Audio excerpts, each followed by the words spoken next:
을 보다 보니까 딱 보면 느낌이 와요. 대화하는 거라든지 딱 보면은 드러나요. 그래서 제가 또 궁금한 거 네. 모든 걸 거쳐서 대학교를 들어간단 말입니다. 네. 그럼 그게 모든 지식들이 다 흘러가는 거잖아요. 네. 근데 이 사람이 그 대학교에 잘 버틸지를 능력을 보려고 네. 대학교에서 그걸 평가하는 거예요. 네. 근데 과연 이런 지역적인 것이 걔를 버티게 하는 힘이 되는지 지역적인 거는 어떤 말이에요? 세부적으로 이렇다고 저렇다고 이렇다고 그리고 전략적으로 막 바뀌면서 그런 대학교 들어가기 위한 그런 일들을 하잖아요. 그 한 명 10%를 위한 그 나머지는 제도고 같다는 그렇게 생각하신다는 거죠? 그렇게 되면 이게 선한 쪽으로 흘러가는 방향이 맞을까라는 그런 고민이 들거든요. 그러니까 뭐 저도 우리나라 교육제도에 대해서 뭐 비판하고 싶은 부분은 너무나도 많긴 하지만 이제 문제는 이렇게 구조가 이제 짜여 있는 이제 이 상황을 인정을 하고 그리고 또 하나 좀 오해가 있는 거가 뭐냐면 지금 학생부 종합전형으로 서울권에서 많이 뽑고 있잖아요. 근데 학생부 종합전형에 대해서 부모님들 오해를 되게 많이 하시는데 가장 제가 생각할 때는 공정한 전형이에요. 그러니까 지금 부모님들이 그러니까 아직도 그 자기네 때 그러니까 부모님 때 겪었던 입시의 틀에서 지금 그 못 벗어나시는 게 있는 거예요. 그러니까 학생부 종합전형 하면은 뭘 애들을 그런 식으로 뽑냐 뭐 이것저것 다 보면서 뽑냐라고 생각하시는데 저도 고등학생 때는 그렇게 생각했었던 것 같아요. 지금 학교에서도 제가 좀 꽤 있어보고 지금 뭐 학원도 계속 막 설명회도 다니고 있으면서도 느끼는 점은 종합전형이 되게 공정해요. 그러니까 그 틀을 빨리 깨셔야 돼요. 그러니까 지금 우리 A한테 막 내신도 시키고 수능도 시키고 기록도 뭐 생기부도 챙겨하고 하는 게 애들 너무 힘들게 하는 거고 막 이렇게 막 지역도 다 신경 쓰는 거 아니냐라고 생각을 하시는 틀에서 벗어나셔야 돼요. 오히려 혹시 어머님 뭐 회사나 이런 데 다니신다고 했을 때 아버님한테 회사 다니신다고 했을 때 회사에서 사람 뽑을 때요 시험 한 번로 줄 세워서 뽑는 게 공정한 걸까요? 아니면 이것저것 여러 가지 보고 면접도 보고 다 따져보고 해서 그게 회사에 맞는 앤지를 뽑는 게 공정한 걸까요? 후자께 공정한 거죠. 지금 대학교가 그렇게 뽑겠다는 거예요. 그게 더 공정하다고 지금 이미 이거는 학자들 사이에서는 결론이 나버린 상황이에요. 그런데 정시 40%가 일시적으로 비정상적으로 어쩔 수 없이 그 사건에 의해서 그렇게 됐던 거 분명히 다 아시잖아요. 무슨 사건인지. 그 사건 때문에 말씀하세요. 그러니까 모든 게 정답은 없어요. 역자신문이든 원서든 뭐든 다 많이 하면 좋죠. 근데 이제 그걸 할 수 있는 시간적 여유가 얼마큼 있는지 그런 걸 감안하면서 양을 조절을 하는 거죠. 영자신문이라는 게 뭐 좋냐 나쁘냐 뭐 이렇게 그러니까 영어라는 거는 언어잖아요. 굉장히 복합적인 변인이 많이 작용을 해요. 그리고 영자신문을 하면 영어 실력이 반드시 높아지고 이렇게 그러니까 인과관계식으로 직선적인 인과관계로 접근을 하면 안 돼요. 그러니까 뭐가 어떻게 도움이 될지는 아무도 몰라요, 사실은. 그걸 함부로 얘기할 수는 없어요. 하지만 어떤 일이 벌어질지 모르기 때문에 다 하는 거예요, 골고루. 그래서 제가 입시도 그렇게 말씀을 드린 게 내가 처음부터 고등학교 들어가는 순간부터 나는 교과로만 대학 갈 거야 라고 말을 하거나 하는 것 자체가 매우 위험한 발상이에요. 본인이 뭐가 유리할지는 해봐야만 알아요. 교과가 유리할지, 종합이 유리할지, 정시가 유리할지는 끝까지 가봐야 돼요. 그러니까 아이들은 끝까지 놓지 않고 가는 거예요. 일단 가는 거예요. 그 다음에 6월, 9월에 정말 그때 버리는 거예요. 하나씩. 그게 가장 현명한 전략인 거지. 그러니까 끝까지 안 버리는 애가 의대를 가는 거예요. 그러니까 의대와 서울대를 가는 애와 아닌 애의 차이는 그 차이예요. 의대를 가려면 아까 3합4, 4합 5잖아요. 그러니까 버릴 수가 없잖아요. 뭐 하나. 근데 만약에 의대를 가고 싶다고 하는 애가 국어를 버린다는 거죠. 만약에. 아니면은 내가 뭐 음악, 미술, 체육 뭐 필요 없어라고 생각하고 중학교 때부터 버려요. 그러니까 제가 꼭 말씀드리고 싶은 게 그러니까 어느 정도 적당한 대학을 가실 거면 상관이 없는데 여기가 그래도 나름 수성구가니까 최상위권 대학을 염두에 둔다고 봤을 때 중학교에서 물론 저는 수성구와 CG의 차이는 알고는 있어요. 제가 이 지역을 한 달, 1년에 한 최소 2번은 오는 데여서 뭔지는 알아요. 그런데 중학교 때부터 중학교 때부터 그 국영수 사과 공부 말고 정보 기술, 그러니까 정보 기술 가정, 뭐 한문 이런 거 있잖아요. 최상위권 애들은 이것도 다 잘해요. 그러니까 뭐 하나 함부로 그러니까 무시를 안 해요. 그러니까 되게 겸손해요. 제가 본 최상위권 아이들은요 싸가지 없지 않아요. 그러니까 인성이 뒷받침이 돼요. 그러니까 인성이 뒷받침이 되면서 최상위권을 하지. 저도 되게 공부 잘하는 고등학교도 있어 봤거든요. 거기 아이들은요, 그러니까 유튜브에서도 대치동 아이들 가르치기 되게 편하다고 얘기 많이 해요. 인성이 뒷받침이 된다고, 오히려 순하다고 얘기를 해요. 그러니까 공부를 많이 하고 이것저것 경험을 많이 한 애들이 세상 물정을 알아요. 그래가지고 함부로 막 무시를 안 해요. 근데 애매한 애들이 오히려 영어 선생님 뭐 발음 가지고 무시하고 막 이래요. 어설픈 애들이 그러고요. 예를 들어 제가 외대 영어교과 나왔다고 했잖아요. 제가 학교 다닐 때 가장 좋다고 생각했던 점은요. 거기 회파들이 반절 이상 됐거든요.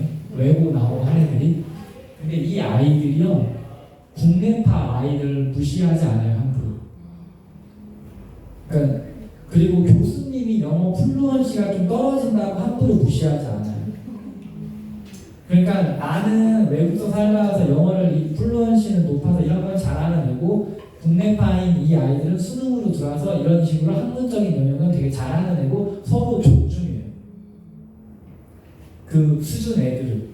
근데 아닌 애매한 애들이 오히려 선생님 막 실력을 막 오만하게 막 발음만 가지고 그러니까 영어에서 발음은 일부분이잖아요. 근데 그것만 가지고 막 무시한다든지. 근데 실제로 제가 아는 그 영어를 정말 외국서 살다 보고 잘하는 애들은 저도 뭐 국내파예요. 발음이 뭐 원어민 같지는 않죠. 저를 무시하는 제가 한 번도 본 적이 없어요. 그리고 질문이 있는데 네. 학원 교재 외에 이제 네. 따로 리딩 문제집이나 듣기 문제집을 사서 이제 집에서 네. 풀고는 있는데 네. 이거를 이제 지금 학원에서 하는 수준 말고 자기 이제 학년 원래 하던 거를 풀고 한 권만 풀고 다음 학년으로 이제 오답이 없다면 바로 넘어가는 게 맞는지, 오답이 없어도 다른 단어들이 또 다른 교재에서는 또 나오니까 한 번을 더 하고 다음 학년을 넘어가는 게 맞는 건지 그런 걸 잘 모르겠어요. 근데 어떤 선생님께서는 오답이 없어도 이제 단어의 폭이 좀 다를 수 있으니 교재마다 한 번을 더 풀어봐라 이렇게 말씀을 하시는데 또 생각에는 시간도 없는데 굳이 1학년, 만약 1학년 거면 1학년 게 오답이 없는데 2학년 거를 못 넘어가고 1학년 거를 또 한 번 더 풀어야 되나 이런 생각들이 있거든요. 그러면 일단은 제일 먼저 말씀드리고 싶은 거는 학원에서 무언가를 한다고 했잖아요. 학원에서 하는 걸 완벽하게 소화하는 게 저는 제일 중요하다고 보고요. 그게 완벽하게 소화된다는 전제 하에 추가로 뭐를 하는 거잖아요. 그런다고 했을 때 영어는 다른 과목이랑 달라요. 그러니까 언어잖아요. 그렇기 때문에 위계가 막 이렇게 딱딱딱 있는 게 아닌 거예요. 그러니까 수학이랑 달라요. 그러니까 수학은 위계가 있잖아요. 정확하게 딱딱딱 이 책이 끝나면 이 책을 해야 이 책이 끝나면 이 책을 해야 하는 게 있다면 영어는 꼭 그렇지가 않아요. 그렇기 때문에 제가 볼 때는 그냥 아이가 만약에 그러니까 저는 그러니까 정답이 있는 게 아니라 아이가 나 이거 똑같은 거 또 보는 건 지루해라고 하면 새로운 걸로 바꿔주는 게 좋다고 생각이 들고요. 만약에 아이가 자기는 똑같은 걸 여러 번 보면서 깊이 보는 게 난 더 좋아하면 그냥 그걸 보는 거고요. 이게 정답은 없습니다. 정답은 없는데 영어는 일단은 위계는 아니다. 그러니까 그냥 다양하게 영자식 읽어도 되고 원서 읽어도 되고 뭐 유튜브 뭐 영어 보고 싶은 거 봐도 되고 그렇게 그러니까 유연하게 좀 접근하세요. 영어는 암기 과목이 아니거든요. 그렇게까지는 어떻게 보면 그럼 먼저 자기 수준에 맞는 책을 보면서 그게 제일 중요해요. 계절. 네, 자기 수준에 그러니까 자기 수준에 맞는 게 수준이라는 것도 두 가지로 나눠봐야 돼요. 첫 번째는 뭐냐면 영어 수준이고요. 네. 그 다음에 또 하나는 아이의 인지 수준이에요. 그게 뭐냐면 내용이 만약에 제가 그러니까 뭐냐면 그거예요. 제가 원서를 저는 대학교 가서 처음 읽게 됐어요. 어쩔 수 없이 저희 시절은 그렇잖아요. 근데 제가 그때 원서를 처음에는 뭘로 읽기 시작했냐면 미국에서 초등학교 한 5, 6학년 애들이 보는 쉬운 소설책을 봤어요. 원서를 처음 보니까. 근데 제가 거기서 깨달음을 얻은 게 뭐였냐면 내 인지 수준은 대학생이거든요. 근데 내가 초등학교 영어 익스텐션, 그러니까 영어 원서 읽기 수준이라고 초등학교 걸 보면 재미가 없는 거예요. 맞아요. 그래서 영어 실력과 인지 수준의 균형이 되게 중요해요. 그럼 만약에 중학교 2, 3학년이잖아요. 그러면은 그 중학교 2, 3학년이 관심 있을 법한 어떤 주제가 있는, 예를 들면은 제가 하나 비유를 들면 저는 역사를 되게 좋아해요. 실제로. 그러면 저 같으면 역사랑 관련된 영어 책을 읽는 거예요. 그럼 재밌게. 그러면 재미도 있고 영어도 읽히고, 네, 그런 거라고 저는 생각을 해요. 그러니까 그 인지 수준, 애들의 그 흥미 수준, 그러니까 인지 수준에는 그 흥미도 들어가는 거예요. 흥미와 적성 수준과 그 다음에 영어 수준이 적절하게 이게 균형을 잡으면서, 그래서 아까 아이와 대화가 많이 필요한 거죠. 네, 뭐를 좋아하는지, 뭐 역사를 좋아하는지, 아니면 어떤 애들은 과학을 좋아할 수도 있잖아요. 티처스에도 많이 나오는 예시예요. 거기서 조정식 그 선생님이 어떤 애가 과학을 좋아하니까 과학 관련 원서 읽어보라고 하잖아요. 그거 읽으라고. 그 공부 되게 잘하는 과학 좋아하는 여자애 한 명 나온 적 있었는데 리차드 디키슨의 막 그런 책 읽으라고 했거든요. 그러니까 딱 그건데 그런 책이 약간 어려울 수 있어요. 근데 인지 수준에 딱 맞을 거예요. 그러니까 한번 부모님들 한번 봐보세요. 어떤 과목에 관심. 그러니까 저는 제가 만약 중학생이라 그럼 저는 역사를 좋아하니까 네, 역사 관련 책, 정치학 관련 책. 근데 아까 여기 말씀하신 이분처럼 뭐 내가 뭐 지구과학에 관심이 많다 그런 영장을 찾아본다든지 그렇죠. 커지게 그렇죠. 그게 제일 중요해요.